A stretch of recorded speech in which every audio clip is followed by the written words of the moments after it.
Hi welcome to my channel. ఈరోజైతే తిరుపతిలో ఇంకొక ప్లేస్ గురించి అయితే మీకు చూపిస్తున్నాను. ఆ ప్లేస్ ఏంటంటే ఆకాశగంగ. ఈ ఆకాశగంగకు అయితే చాలా హిస్టరీ ఉందన్నమాట. ఆ హిస్టరీ కూడా చాలా ఇంట్రెస్టింగ్గా ఉంటుంది. సో అదేంటో ఇప్పుడు మనం తెలుసుకుందాం.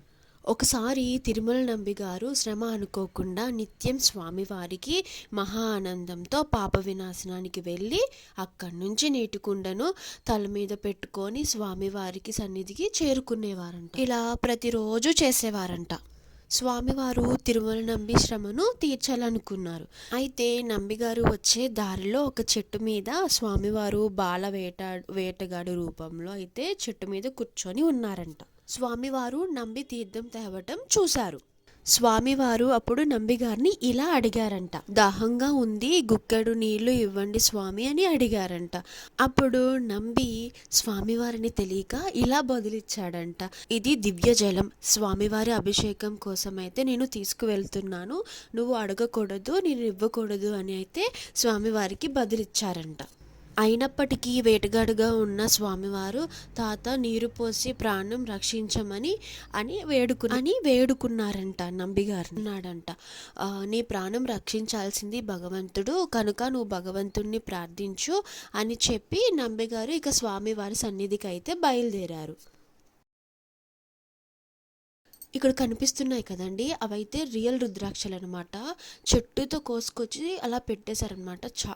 రియల్ ఆ రుద్రాక్షలు అయితే మేమైతే తీసుకున్నాము. నిజంగా చాలా బాగున్నాయి. అందరూ ఫేక్ అమ్ముతారనుకుంటారు కానీ ఇక్కడైతే రియల్గా ఉన్నాయి. స్వామివారి అభిషేకానికి టైం అవుతుందని చెప్పేసి అక్కడి నుంచి నంబిగారు అయితే వెళ్తున్నారంట. అప్పుడు స్వామివారు నంబి తీసుకువెళ్తున్న కుండకి బాణంతో కొట్టి కుండకి చిల్లు పడిందంట. అప్పుడు ఆ దారగా వస్తున్న దాంట్లో ఉన్న వాటర్ అన్నీ స్వామివారు అయితే తాగేశారంట.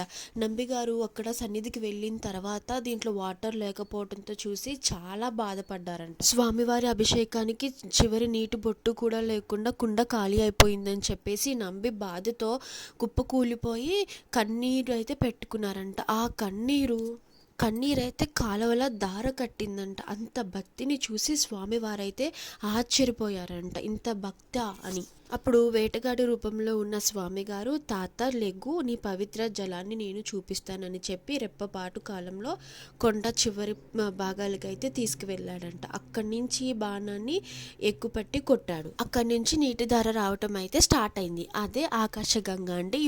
ఇక అప్పటి నుంచి నంబిగారు ఆకాశగంగని తీసుకొని వెళ్ళి స్వామివారికి అయితే అభిషేకం చేస్తున్నారు. ఇది చిన్న హిస్టరీ అబౌట్ ఆకాశగంగ అనమాట. చూడండి, ఇదే ఆకాశగంగ, ఎంత బాగుందో వ్యూ అయితే. అక్కడ లోపల మనకి చిన్న 2 రాళ్ల మధ్యలో నుంచి జలధార అయితే కనిపిస్తుంది అనమాట. అక్కడికైతే ఫోన్ ఎలో లేదు, సో నేను తీసుకువెళ్ళేదనమాట. ఇక్కడ ఒక చిన్న టెంపుల్ ఉంటుంది. ఆ చిన్న టెంపుల్లో అయితే ఆంజనేయ స్వామి వాళ్ళ అమ్మగారు అంజనాదేవి అయితే కొలువై ఉన్నారు. చూడండి, మీకు చూపిస్తాను. చాలా బాగుంది ప్లేస్ అయితే. ఇలా ఇక్కడ కింద స్టెప్స్ ఉంటాయండి. ఆ స్టెప్స్ దిగి కిందకి వెళ్తే ఆంజనేయ స్వామి అను అంజనాదేవి గారు అయితే మనకి కనిపిస్తారు. అక్కడ దర్శించుకోవాలి. టెంపుల్ దగ్గర అయితే పైనుంచి ఇలా అయితే ఆకాశగంగ అయితే ఫ్లో అవుతుందండి. చాలా బాగుంటుంది. వీడియో క్లిప్ నాకు తీయడం కుదరలేదని చిన్న ఫోటో క్లిప్ అయితే యాడ్ చేశాను. చూడండి, మా జీషిగడ్ అయితే ఎలా ఆడుతుందో దాగుడు మూతలు వాళ్ళ డాడీతోని. ఇలా సరదాగా గడిచిపోయిందండి ట్రిప్. ఈ 6 ప్లేసెస్ అయితే చూడటం అయితే కంప్లీట్ అయిపోయింది. ఇంకా మేమైతే రూమ్కి అయితే వెళ్తామన్నమాట. దీని తర్వాత అయితే మేము పాప వినాశనం కూడా చూసేసుకొని ఇక పాప వినాశనం అయిపోయిన తర్వాత మేము రూమ్కి అయితే వెళ్తాము.